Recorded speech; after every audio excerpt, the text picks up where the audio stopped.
Pinabayaan sa mga pagsubok, talaga pong bless po natin ngayong gabi ito at napakabuti po natin Panginoon ngayon kasi nga po hindi po siya nagkulang sa atin. Lahat po natin mga pagsubok, siya po ang nagpakonsult sa mga pagsubok natin at talaga po wala po talaga siyang katulad. Amen. So mga kapatid, sa po natin natin ang walang katulad.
Ikaw ang Panginoon.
Panginoon. Binigay mo ang lahat. Diyos, inibig mo ang isang tulad ko. Tinawag mo anak, itinabis sa piling mo. At sa iyong mga mata, ako'y malinis na. Katwiran ni Jesus, iyong nakikita.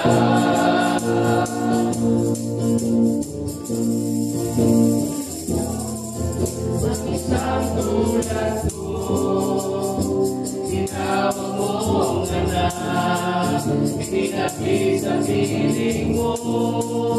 At sa iyong mga mata, ako'y malinis na.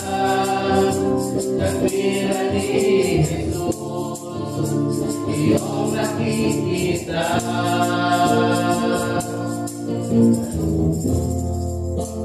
Ikaw ay tinako sa krus ng Kalbaryo.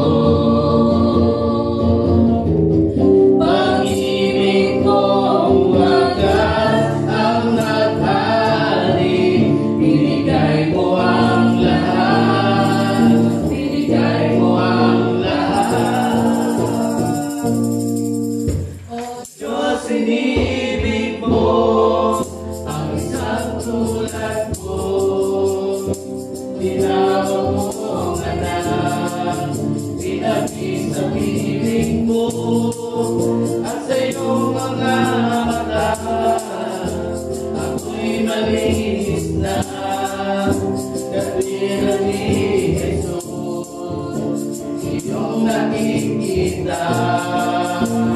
Diyos, inibig mo ang isang tulad ko. Tinawag mo ang anak, itinabis sa piling mo.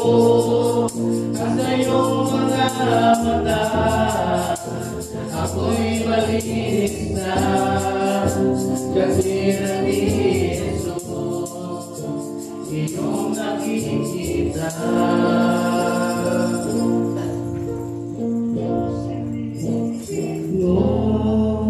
Ang isang tulad ko,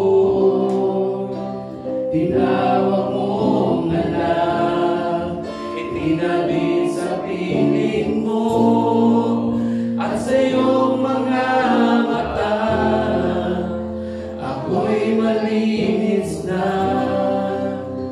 Katwiran ni Jesus, iyong makikita. Yes, Lord, Abba Father God in heaven, hallelujah, hallelujah. Abba Father God in heaven, Panginoon, a pleasant good evening, Lord. Pagpalang gabi, Panginoon. Maraming salamat muli, Panginoon, sa pagkakataan na ito, sa isang pribilegyo, Panginoon, na kami ay naririto, Panginoon, upang bigyan ka ng papuri at pagsamba, awitan ka, sambahin ka, Panginoon. Tinatanghal ka sa kalagitnaan ito, Panginoon. Diyos na hindi nagbabago, walang kapantay, Panginoon, ang iyong kapangyarihan. Diyos na hindi nagmamaliw ang pagmamahal sa amin. Diyos na hindi nagsasawang pakinggan ang aming mga hinaing, Panginoon. We thank you, Lord, Panginoon, sa oras na ito, Panginoon, na muli mo kaming pinag-upload, Panginoon. Maraming salamat, Lord, sa oras na ito, Ama. Maraming salamat po, Panginoon, na muli kami ay nagkakasama, Panginoon. Tunay nga na 2 o 3 ay nararoon ka ang iyong banal na presensya, Panginoon. Maraming salamat, Panginoon, muli.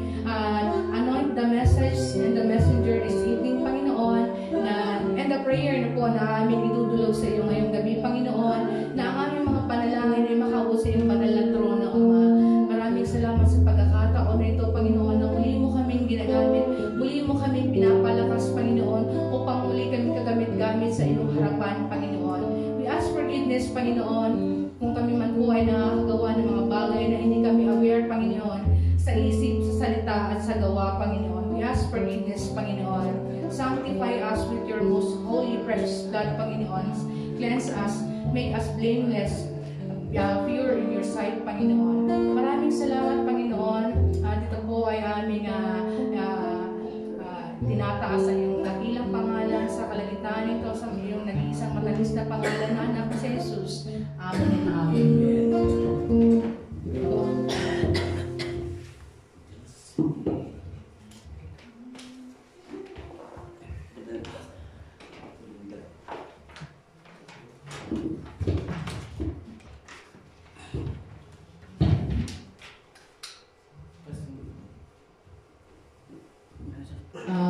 Pagpalang gabi po sa lahat. And pakisabi nga sa iyong katabi, natutuwa ako at narito ka ulit. Natutuwa ako at naririto tayong muli sa Panginoon. Tunay nga na 2 o 3 ay naroroon ang banal na presensya ng Panginoon. So, may tanong po ako sa inyo. Sino po dito sa atin ang dumaan na ng napakatinding pagsubok sa buhay? Wala? Ako na po. Dami. O sino pa po, pangalawang tanong, sino po ngayon ang dumaraan? Kasi kanina dumaan na, ngayon dumaraan pa ng matinding pagsubok. So, lahat tayo ay dumadaan ng matinding pagsubok. So, ako din, magtataas din ako ng kamay kasi dumaraan din nata ako ng matinding pagsubok. So, ito po, ang sa PowerPoint po natin, pag tayo po nakakita ng isang tao na ganito po, ano po ang nasa isip niya? Nalulunod? Ano pa kaya? Ano kaya ang kanyang isinisigaw? Tulong. Exactly. So, humingi siya ng tulong, ng saklolo. So, halos magsigaw na ang isang tao ng tulong o ma-rescue lamang siya. Dumating na po ba sa punto ng buhay natin na tayo po ay halos magsigawan na sa paghingi ng tulong? Dumating na po ba sa buhay natin yun na halos magsigawan ka na, halos magpapasay ka na humingi ng tulong? Yung halos wala na yung tipong wala nang nagpapautang sa'yo. Dumating na ba sa point ng buhay natin yun? So, yung tipong bigo ka, yung damdamin mo, bigo, yung depression, emotionally broke, financially broke, maraming pinagdaraanan sa buhay, yung wala kang mapagsabihan, wala kang mahinga ng tulong. So, you are emotionally, physically distressed. At halos gulong-gulo na ang buhay mo. Naranasan po ba ng ilan sa atin na halos sabay-sabay talaga yung dagaw sa buhay? Halos sunod-sunod talaga yung shaking na ginagawa ng Panginoon sa atin. So, at ang tangi lang po natin magagawa is humingi ng tulong. At sumigaw na, Lord, tulong po sa klolo po, Panginoon. So, ito pong tatalakayin natin ang ating pagsasaluhan ngayong gabi is napakaikli lamang po na exhortation. Allow me to give 1 hour. Joke lang po. Joke lang po. So, let's read. Dito po ako dinala kagabi ng pag-aaral ko. Bigla ang on-call ni Pastor Jules. Buti gising pa ako. Hallelujah, praise the Lord. So, basahin po natin ang ito po ang aking munting ating pagsasaluhan. No worries. Ito po ang ating pagsasaluhan.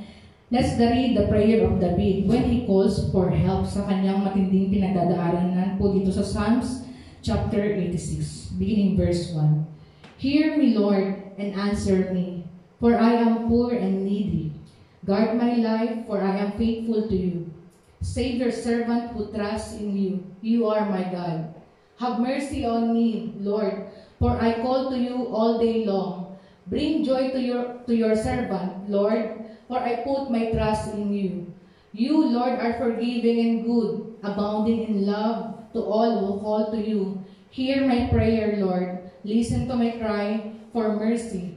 When I am distressed, I call to you because you answer me. Wow! Praise God. Hallelujah. Ang Diyos po ang pala ng kanyang banal na salita. Ang ating pong buhay ay punong-puno po ng pag-aalala. Tama po ba? Sino po dito ang hindi nag-aalala? Lahat po tayo nag-aalala every day. Lahat po tayo dumaraan ng matinding worry every day. So just like David, sino po ang tinawag niya? Humingi po siya ng tulong sa Panginoon. Hear my prayer, Lord. A prayer of David. So, but let me say this, kapatid. Alam niyo po ba na ang pag-aalala ay nakakaagaw po ng peace? Yes. Ang ating pong pag-aalala ay nagnanakaw po ng peace sa atin. Tama po ba ninanakaw ng pag-aalala ang ating peace? Yes, totoo po yan. Ang kapayapaan ng puso mo, ninanakaw niya ang peace ng sobrang pag-aalala, ng sobrang worry. Tama po ba? Well, correct me if I'm wrong. Sino po bang nag-aalala na hindi nananakaw ang peace? Lahat po tayo na dumadaan sa pag-aalala ay ninanakaw po ang ating peace. And worrying, steal your joy. Hindi po joy na sabon, ha? Joy na... Yan lang yung nakita ko, nagmamadali. So, joy ng ating puso, joy ng ating kaligayahan. So, pag nag-aalala ka, nawawala din yung joy sa puso mo, pero hindi yung joy na panlaba, ha? Gusto ko lang bigyan ng konting twist para hindi tayo antukin. So, yung nag-worry ka, naiiwan ka, pero hindi ka naman iiwan. Kasi wala namang mangiiwan sa'yo, di ba? Something like that na nag-worry ka ng mga bagay na hindi naman dapat pinag-worry. So, anyways, ang mundo po hindi po nauubusan ng dahilan para mag-alala tayo. Tama po ba? Yes. Ang mundo hindi nauubusan ng rason para hindi tayo mag-alala. Araw-araw nagbibigay ang kaaway ng dahilan para ikaw ay mag-alala sa buhay. Araw-araw 24/7. Kung ang Diyos 24/7, ang kaaway ganun din po. 24/7 din po. And then, you will be surprised ano po ba ang kayang gawin ng ano po ba ang kayang ibigay ng pag-aalala sa tao? Ano po ba ang kayang so ang katabi mo ngayon, ano ba ang kayang gawin sa katabi mo? Well, pwede siyang stress, stroke, karamdaman yan. Yeah, karamdaman. Sobrang pag-aalala yung katabi. Well, pwede siyang ma-heat stroke, stress, heart attack, high blood, headache, depression. Pag yan, sobrang pag-aalala. So, hindi makatulog, overeating, isa din po yun sa sobrang pag-aalala. Overeating, totoo po yan. Stress eating, sa sobrang pag-aalala, nag-stress eating ka. Pero ang sabi ni Lord Jesus Christ, don't worry for anything is that not change anything. Hindi po nakukuha ng kahit anong pag-aalala, hindi po yan magbabago. Well, pag ang tao po ay nag-aalala, pag nag-worry, ang nagbabago lang po ang blood pressure mo lang po ang nagbabago. Yes, exactly. Pag sobrang pag-aalala, pag sobrang nag-worry ka, at hindi mo alam kung kanino ka tatawag, just like David. Kasi dumadaan dyan si David na matinding pagsubok ng distress. Sa chapter 85, correct me if I'm wrong, dumadaan siya dyan na matinding pagsubok dahil sa distress and war na kanyang buhay. So ang ginawa niya, tumawag siya sa Panginoon dito sa chapter 86. Hindi ko na kasi nasama yung chapter 85. So,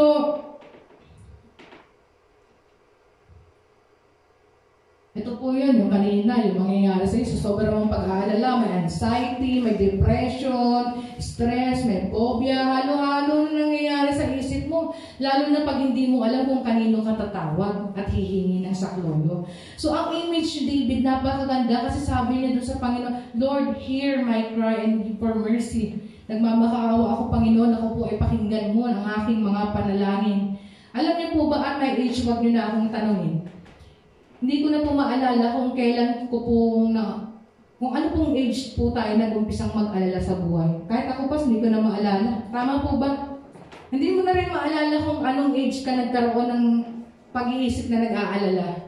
Kahit ako, hindi ko na maisip eh. So, yung word, ilang taon ka kaya mag-umpisang magkaroon ng kaisipan na nag-aalala? Hindi na natin maalala yan. So, buti pa nga po yung mga bata, hindi po sila nag-aalala. No? Ang sarap maging bata kasi pag bata, hindi ka nag-aalala eh. Wala kang iniisip. So, kaya nga tayo ngayon, kahit may edad na tayo, ang sinasabi natin, sana bumalik tayo sa pagkabata kasi yung mga bata, walang iniisip eh. Wala silang problema, hindi sila nag-aalala. So, I wonder kung kailan talaga tayo nag-umpisa na mag-alala. No? Sa edad natin. Kaya, ito po ang sagot ng Bible ngayon. Ano kaya ang ating gagawin sa panahon na tayo ay nangangailangan ng tulong? Just like David, yun po ang kanyang ginawa. Ano ang ating gagawin sa panahon na tayo ay nangangailangan ng tulong? Huwag mabalisa, tumawag sa Panginoon. Wow, praise God. Kaya sabi ng Panginoon, kaya't huwag tayong mag-atubiling lumapit sa trono ng mahabaging Diyos upang makamtan natin ang habag at kalinga sa panahon ng ating pangangailangan. Wow, praise God. So, but I want to challenge yung mga kapatid. Sa susunod na mararamdaman mo yung pagkabalisa, pagkalungkot, pag-worrying sa lahat ng problema, sa pag-aalala, tumawag tayo sa Panginoon just like David. Yan po ang ginawa ni David.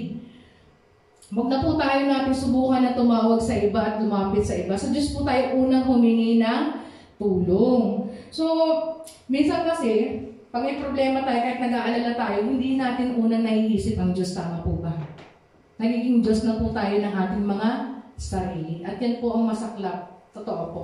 Minsan tayo na ay nagiging Diyos ng ating mga sarili at hindi na po ang Diyos ang ating ipinapagalaw sa ating mga aspeto ng pag-aalala. So, ang ginawa ni David, tumawag siya ng panalangin sa Panginoon ng mga tayo ngayon sa Psalms chapter 86. Sabi niya doon na, "Hear my cry, O Lord, because when I am in distress," sabi niya doon.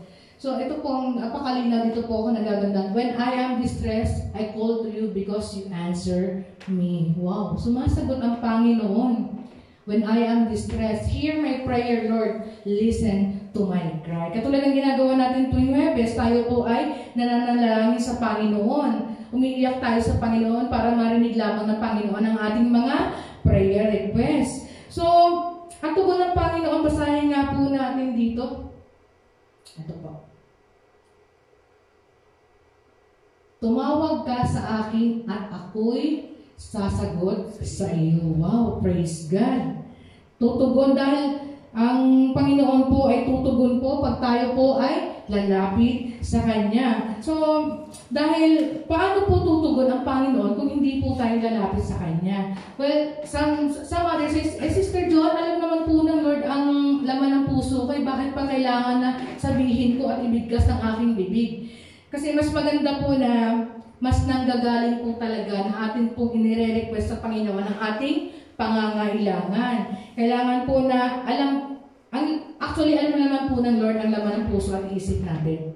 Alam naman po ng Lord ang pinagdadaanan natin. Pero gusto pa po talaga ng Lord na sa atin talaga manggaling yung confirmation na ito yung talagang kailangan natin. So alam ng Lord ang lahat ng laman ng ating puso at isip. Ang alalahanin pa po kaya natin sa buhay. Alam po ng Lord yung lahat. So, gusto ng Lord, tayo yung lumapit sa Kanya. Tayo yung magpapababy sa Kanya. Hindi yung kung kani-kanino tayo lumalapit sa panahon ng pagsubok. And the Lord was very expecting po na tayo po ay lumapit sa Kanya. Nag-expect po ang Lord na tayo po ay lumapit sa Kanya. Sometimes po, malungkot po kasi hindi po tayo unang humihingi ng saklolo sa Panginoon. Sa iba pong aspeto ng bagay po, tayo lumalapit, humihingi ng tulong at hindi po sa Lord. Yun po ang actually in-expect po talaga ng Lord. Ang una po nating response lumapit po tayo sa Panginoon just like David. So, ito po ang sabi ng kanyang salita. Yun na po kanina.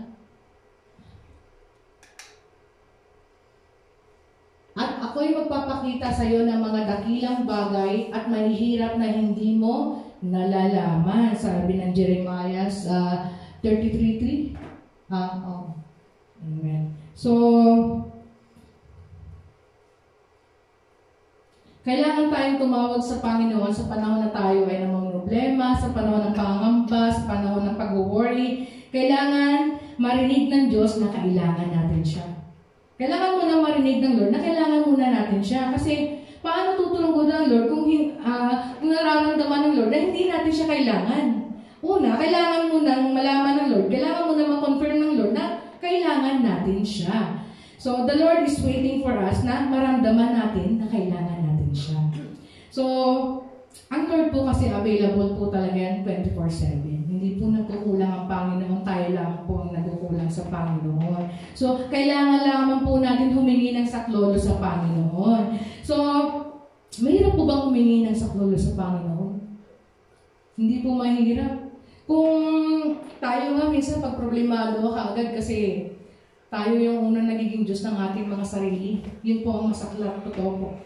Tayo yung unang nagiging Diyos ng ating mga sarili. Nawawala na yung pagka-Diyos ng Diyos sa buhay natin dahil ginagawa na natin Diyos ang ating mga sarili sa ibang bagay. So, hindi po anywhere, anytime available. Ang Diyos po anywhere, Anytime available po ang Panginoon. Hindi lang po, sa church lang po available ang Panginoon, hindi po. Anywhere, anytime, pwede po tayong humingi ng saklolo sa Panginoon. Alam niyo po ba mga kapatid na may dalawang klaseng gising po tayo sa umaga? Alam niyo po ba yun? Yung isang gising po, yung wala ka pong Diyos sa buhay mo. Yung pakiramdam mo po ang bigat-bigat ng buhay mo. Yung nagtataka ka, wala ka namang sakit, pero ang bigat-bigat ng pakiramdam mo. Kasi wala kang Diyos sa buhay mo eh. Sino pong nakaka-relate ito? Wala na kasi may Diyos na po tayo sa buhay natin. So, katulad na sinabi ko kanina, ang mundo po hindi po nauubusan ng rason para bigyan po tayo ng pag-aalala, pag-worry po. Hindi po siya nauubusan ng rason. Alam ko pong every single day, bibigyan ko po ng dahilan, ng rason para ikaw po ay mag-alala at makalimutan pong tumawag ng saklolo sa Panginoon. So, kaya ang tao ngayon, mataas ang suicide, mataas ang depression. Dahil ang anxiety mataas, hindi po nila alam kung saan po sila tatawag at hihingi ng saklolo sa Panginoon. Ang mga tao nga dati, okay na kahit yung mga dahon-dahon lang, no? Ngayon po, iba na ang gamot na kaagad lahat. Automatic check-up na, tatakbo na agad sa Panadol pag masakit ang ulo. So, pero kung tayo po ay may tiwala sa Panginoon, ang pananampalataya po natin ay nasa Diyos na milikha ng langit at lupa, wala pong kayang gawin, lahat po ay kaya pong gawin ng Panginoon. So, sabi ng kanyang salita sa awit 54, ito po, asahan ang tulong ng Diyos. Ang Diyos ang inyong provider. Amen. Gagamitin niya ang tamang tao, kaibigan, para tulungan ka. Batid kong ang Diyos ang siyang tutulong, tagapagsanggalang ko ang aking Panginoon. Wow, praise God.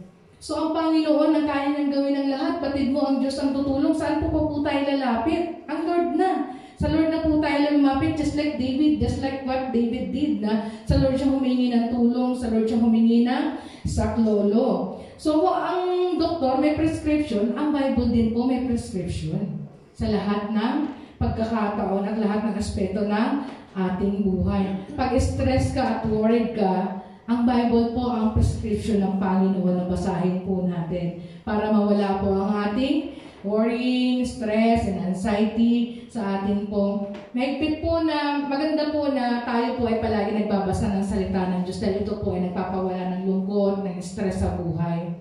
Alam niyo po, this week, ako po din, pinagdaanan ko, talagang literally na nag-aalala ako kasi dumaan ako ng spiritual warfare nitong week, talagang napakatinding warfare ngayong week. Na tutulog ako, na may tumabi sa higaan ko na evil spirit na sabi ko palang mabigat yung kama ko. Ang bigat talaga ng bed ko. Ang bigat ng bed ko. Tapos sinipa ako, sabi ko in Jesus name. Tapos bigla akong bumangon. Actually, nung time worry ako, kinabahan ako, I admit. Kasi normal na tao talagang kakabahan ka. Pangalawang nangyari kasi yun sa bed ko na ganun yung scenario din. Nag-start ulit yung ganun nung nag-start akong lumipat dito ulit sa SGC. Parang ang napakatindi ng warfare na pinagdadaanan ko this week na kinabahan ako. Ang ginawa ko, tumayo ako. Nagbasa ako ng Bible, tapos Lord, baka may something na hindi ako nare-repent. Nagre-repent ako sa Lord, tapos nagbasa ako ng Bible, play ako ng song na What a Beautiful Name is Jesus. Yun yung unang inimpress sa akin ng Lord. Tapos nagbabasa ako ng Bible. Una, hindi pa calm yung heart ko, nag-worry ako, Lord, baka maulit-ulit, hindi ako makatulog ng maayos. So, ang ginawa ng Lord, niremind niya ako sa Joshua 1:9. Be strong and courageous, I am the Lord your God, be with you wherever you go. Niremind ako ng Lord. So, almost 1 hour din ako nagbabasa ng Bible, tapos nagpe-play ng worship song. Siguro around 1 o'clock nakatulog din ako, magaan na nakatulog ako. Praise the Lord talaga na tinanggal ng Lord yung pag-aalala ko, yung worry ko, yung parang kinakabahan. Ayoko na matulog ko, wala, natatakot ako eh. Natatakot ka kasi ramdam mo yung bed mo, talagang yung kumot ko. Sabi ko, bakit ang bigat ng kumot ko? Nasa double deck ako eh. Sabi ko, imposible naman na may makikihiga na kasama ko doon. So, sinipa ako. Pag sipa akong gano'n, nawala. Sabi ko, in Jesus name. Sabi ko, napaka-makapangyarihan talaga ng pangalan mo, Lord. Sabi ko, napaka-makapangyarihan. Wala nang pinaka-makapangyarihan pangalan sa langit at lupa, kundi ang pangalan ng Panginoon talaga ito. Grabe ang Lord. So, humingi ako ng mga advices, humingi din ako ng prayer kay Pastora Irene ng morning. Actually, gusto ko na siyang i-message nung gabi, kaya lang nag-hesitate ako kasi baka pahinga na din. Morning, tsaka yung mga pastor ko sa Pilipinas, nag-aano ako, sabi nila, labanan mo dyan kasi baka maano ka. Marami rin silang in-advise na ganito. So, inano ko naman, ginawa ko naman. So, balik po tayo sa, sabi ng salita ng Diyos sa Psalm chapter 86 verse 7, when I am distressed, I call to you. Wow, praise God. And you answer me. Tumutugon po ang Panginoon. Ito po ang prescription ng Bible na tayo po ay lumapit sa Panginoon pag tayo po ay nag-aalala, tayo po ay may mga dinudulog sa Panginoon. So, ang prayer at ang pagtawag sa Diyos po ang ating unang gagawin, ang paghingi po ng saklolo sa Kanya. Dahil hindi po nagkukulang ang Panginoon sa pagtulong po sa atin sa anumang bagay po na ating pinaggangan. Sometimes there are situations that beyond our control. Tama po. Marami pong sitwasyon sa buhay na hindi po natin makontrolado, pero God is still. God is in control pa din po. Pero mga kapatid, tunay po tayo na pinagpapala at patuloy po tayo ang pribilehiyo po ng Panginoon ay araw-araw pong grace na patuloy po tayo nakakamalayang nakakalapit sa Panginoon despite po na tayo po ay maraming pagkukulang sa Kanya. So, yun lamang po. Kaya buong tapang natin masasabi, ang Panginoon ang tumutulong sa akin. Wow, praise God. Hindi ako matatakot. Ano ang magagawa sa akin ng tao? Wow, praise God. Hallelujah. Muli po, maraming salamat po sa ating munting pinasaluhan ngayong gabi. Ang Diyos po ang pala ng kanyang banal na salita.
Salvation comes from you. Spiritual strength, legal leadership, spiritual retreat, and empowered by the words of the command and the worship of the Lord, spiritual strength, and legal leadership, spiritual retreat, and empowered by the Lord. More than the relationship to the Lord, great knowledge and wisdom about His word, and the command for the Lord, physical sa kanya. Pagkakamay, ako ang Diyos ang nagpapagaling at magpapagaling ng bagay na ako yung pinapagaling sa Panginoon sa kanyang kawan, sa kanyang family, Panginoon, sa kanyang nararamdaman spiritually, emotionally, Panginoon, pagkakapagaling sa kanyang buhay, Panginoon. Patuloy na magpakilala ka ito ang Diyos na nilalaban ng Diyos na kanyang buhay, Panginoon. Panginoon, I pray for the provisions, kanyang brothers and sisters ng Panginoon, sa kanyang mamas, sa kanyang pagkakuling, provisions sa kanyang mga pagkakuling, Papa, ang Diyos na nagbibigay ng provision, spiritual activity, spiritual response, and leaders and members ng SBC, pag-iiwan, ang Diyos na nagbibigay ng pangalaman sa mga sa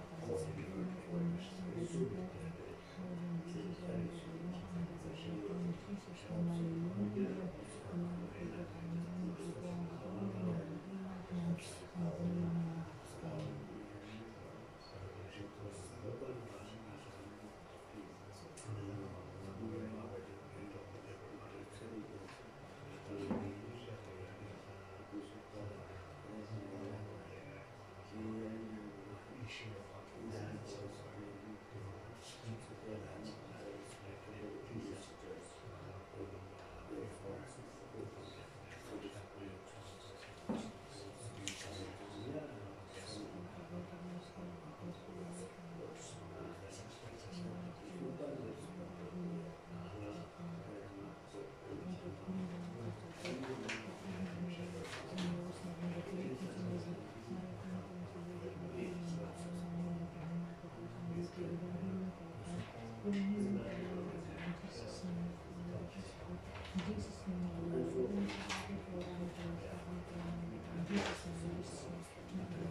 sa kanyang pag-aaral sa iyong banal na mensahe, Panginoon. Anoint the message po, Panginoon, na lahat ng bibitawan na ang kanyang bibig, lahat ng mamimit lang ng kanyang bibig, lahat ng salita, Panginoon, na nagmumula lamang sa iyo, Panginoon.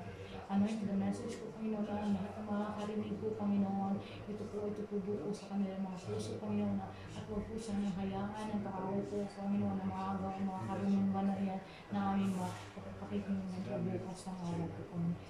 Panginoon, salamat sa inyong lingkod na patuloy mong ginagamit. Palakasin mo po siya mightily, spiritually, physically, Panginoon. Palakasin po ang kanyang pangatawan kung may nararamdaman naman po siya. Hindi mga ito po ay nalakasin namin in Jesus' name. Hallelujah. Patuloy mo po siyang palakasin, spiritually, mightily, Panginoon. Patuloy siyang ipagano sa iyong kaharian sa iyong kingdom and sa king, Panginoon. Patuloy mo po gamitin ang kanyang buhay mightily, Panginoon. Ingatan ang kanyang buhay, Panginoon. Patuloy mo ang buos ang karunungan na nagmumula sa iyong banal na trono, Panginoon. Ikaw ang Diyos na nagbibigay ng karunungan sa lahat ng wisdom at wisdom, Panginoon. Thank you, Lord, sa lahat po. And I pray din po, Panginoon, sa worship din po, Panginoon, na we pray kung sa bawat isa po na gagamitin po bukas ng umaga, Panginoon. And we ask for the cleansing of the blood po, Panginoon, and for the corporate anointing po, Panginoon, ng bawat isa po ay magtutugma po ang kanilang mga spirits, Panginoon, at pangbigyan ka ng pinakamataas na papulit at samba, Panginoon, na aming iinay o pangiti ka lamang, Panginoon. Mahiko lang namin ang laylayan ng inyong gamit, Panginoon. Pangiti ka lamang namin, Panginoon, sa aming papulit pagsamba, Panginoon. We ask forgiveness, Panginoon, ang bawat mga sa buwan, mga hindi man po ginagawa na hindi mo lang we ask forgiveness, O Lord, hallelujah, for the cleansing by the blood of Panginoon, will redeem it by the blood of Christ, O Lord, hallelujah. Maraming salamat po sa iyo, Diyos, na patuloy na nagpapaan, nakikinig sa aming mga panalangin, Panginoon, hindi nasasawang nakikinig sa aming mga panalangin, Panginoon. O Lord, hallelujah, hallelujah, Panginoon. Pray for them. Ang gagamitin niyo pong worship leader po na sa Kuya John po, Panginoon. Bigyan po siya na makalangit na karunungan po bukas, Panginoon, na patuloy. Gagamitin niyo po siya sa iyong nagawalay, Panginoon. Patuloy niyo po siyang palakasin ng kanyang Diyos. Patuloy niyo pong palakasin ng kanyang pangatawan, Panginoon. At sa lahat po ng mga instrumentalist, Panginoon, patuloy na sila mag-unite ang kanilang mga isip at puso, Panginoon, para bigyan ka ng pinakamataas at papulit at samba, Panginoon. Jesus, hallelujah, hallelujah. And Lord, we pray for din po sa lahat po ng gagamitin mula sa Sandra, mula sa backup, lahat po ng gagamitin po hanggang sa matapos ang gawain, Panginoon. Anointin po sila, Panginoon. Gamitin po sila, Panginoon. Makakagawa yung malinis sa inyong spiritual. Maraming salamat po, Panginoon, sa lahat ng po, Panginoon. In Jesus' name, hallelujah, hallelujah. And I pray din po, Panginoon, i-pray na po namin ang sa katanggumpayan ng gawain Panginoon po daw 100% total victory o service worship po bukas po, Panginoon. Maraming salamat, Panginoon, sa iyong Jesus name po po. Hallelujah din po ang Diyos sa inyo, Jesus name. Maraming salamat po ng hallelujah, Jesus, hallelujah, hallelujah, Jesus name. Kaya po ang lahat ito po binabalik namin sa mga Diyos sa mga Diyos na Panginoon ng Jesus. Amen, amen, hallelujah, hallelujah, Jesus name, Jesus name, hallelujah.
petition and prayer. Hallelujah. Panginoon, maraming salamat muli, Father God, sa King of the Lord, for the opportunity to become a prayer warrior and an intercessor, O Lord God, and every petition, Panginoon, na pinagdala po namin sa iyo. Alam namin that you're charging now your angels, Panginoon, to deliver all those requests, Father God, na inilapit po namin sa iyo, Lord. Sapagkat ang sabi, Panginoon, pag namin na matuwid, ay makapangyarihan po. So, makita po ng amin pong relationship bilang mga anak po ninyo. Alam namin that we are highly favored, O Lord, sa mga panalangin nito, Lord. At ang aming dalangin ng Panginoon na every time that I have received a blessing, a prayer answer, O Lord, matuto kami, Panginoon, ibalik yung lahat ng papuri para po sa iyo, Lord God. Sapagkat pinagpapala ang mga anak mo, Father God, in order to demonstrate your power and authority sa bawat buhay po namin, Lord God. Salamat, Panginoon, sa katunggunan po, O Lord, sapagkat alam namin na sa ugating ito, Panginoon, muli mong pinagkalooban yung tagumpay sa bawat isa po sa amin. Kaya naman, Lord, kinabukasan po, Panginoon, bagamat hindi pa dumarating ang aming worship service, ngayon pa lamang dinidikyan na po namin sapagkat alam namin ang lugar na ito, Lord, ay puno-puno po ng presensya ng banal na Espiritu. We will declare in the name of Jesus, O Lord, that every people that will come inside in this room, Panginoon, mararanasan may punas po ng presensya ng banal na Espiritu, Lord God. Sa amin pong awitan, bukas, Panginoon, ikaw sa pumilos, pagbigay, Panginoon, sa pagkiriyan, Lord, maabot namin ang pinamataas na papulong, Lord, sa bawat awitan po namin, Lord God. Kaya, Panginoon, na ang bawat linis sa kakatay namin bukas ay maging panalangin po ng bawat kasunod namin, Lord. And while we continually, Father God, worshiping you by praise and worship songs, Lord, kaya mo, Panginoon, na magkaroon po ng great revival in our midst, Lord God. Ito yung, Panginoon, ng bawat kaluluwa, Father God, kinabukasan upang magkaroon, Panginoon, ng panibagong kalakasan pananampalataya at magkaroon po ng malalim na commitment, Lord God. Panginoon, tinataas din po namin sa mga kapatid po namin na maaaring hindi na po namin nakikita, Lord. Saan man sila narawang sa dito, Father God. Praying, Lord, to make the heart right now in the name of the Lord Jesus Christ. Remind them, O Lord, remind them, Father God, your goodness, your love, O Lord, your mercy, O Lord. Supang sa ganun, Father God, yung lahat ng atong salita na napakinggan ng araw na gamit mo sa ibalik, Panginoon, ibalik mo yung kanilang pong paanay sa landas. Sa ganito, Father God, at magkaroon muli, Panginoon, ng commitment, Father God, na magpatuloy para po sa iyo, Lord God.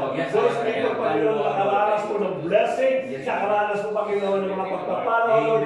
Muli mo silang ibalik, Panginoon, sa bahay sa mga Lord God. At sa bawat kapatiran po namin na na-invite, Panginoon, na nagkaroon po ng commitment, nagkaroon po, Panginoon, ng sagot, Father God. Lord, bring your heart, Lord. Hawakan po nila sa oras, Father God. Upang hindi na mag-wait yung kanilang pong decisions, Lord God. Tomorrow, Panginoon, pag-isip nila, Father God. Let their focus, Panginoon, para lamang sa iyo, Father God. Masambaka sa Espiritu at sa katotohanan ng Lord God. At patuloy sa dinidiklam po namin na makakasama po namin ang lahat ng mga kapatid sa Lord. Ngayon pa lamang, Panginoon, tinatasa po namin sa lahat ng minister kinabukasan, Father God. We declare a triple point anointing, Lord, in the name of the Lord Jesus Christ. From head to foot, Lord, ikaw ang manguna, Panginoon. That every person that stands in the pulpit, Lord God, andun, Panginoon, ang uniform anointing, Lord God. Lahat ang sasabihin po namin, Panginoon, ay bawang masayta mo sa makapagbigay po, Father God, sa katagumpayan at kalakasan pa ng palataya sa bawat mga Panginoon, Lord. Ngayon pa lamang, Lord, dinidikyan na po namin sa buhay po ng pastora, Father God. Pag-ibig ka, Lord. Ang mas revelation, Lord. Ang bawat pong word, Father God. Ang double-edged sword, Panginoon, that you are something between the soul and the bones, Lord God. Pagkakay mo, Panginoon, ang mga dapat po rin sa amin, mag-usap ka sa kanya, Father God. Ano man yung planuin niya, Panginoon, ikaw, Father God, ang pagpapatuloy niya, Panginoon. Ikaw mag-usap mo, Lord, once is there, the pulpit, Panginoon, let the Holy Spirit move sa kanya pong buhay, at ikaw maglagay ng bawat salita niya sa kanya pong bibig, Lord God. Salamat, Panginoon, sa lahat ng tagumpay na pagkakaroon mo. Ngayon pa lamang, Lord, inaangkala po namin, Father God. Kaya naman sa gating sa Father God, mahalayo ka ng Panginoon ng bahay sa bahay ito. Dala po namin yung kapayapaan, dala po namin yung pag-ibig, dala po namin yung joy na Panginoon na sa bukula sa Father God. At tatanggalin po namin, Panginoon, even sa amin pong pagtulog, Lord, sa pagbibigyan mo kang Panginoon ng magandang kakainahan upang kinabukas sa Father God. I-prepare po namin namin yung buong araw, yung aming pong buhay. Tanggapin ang bawat sama, kausap ko ang pag-ibig ng Diyos Ama, na siyang patuloy na naranasan po natin ng pagsama ng Banal na Espiritu sa bawat buhay po natin, at na patuloy na pamamagitan ng Diyos Anak natin kung Panginoon sa Kristo, nawa Panginoon ang kakayapaan ay lumabit sa bawat sa pusa natin. Dahil namin, sa iyo po ang mapapuri, pagsamba, pagluwa natin in Jesus' mighty name. Amen.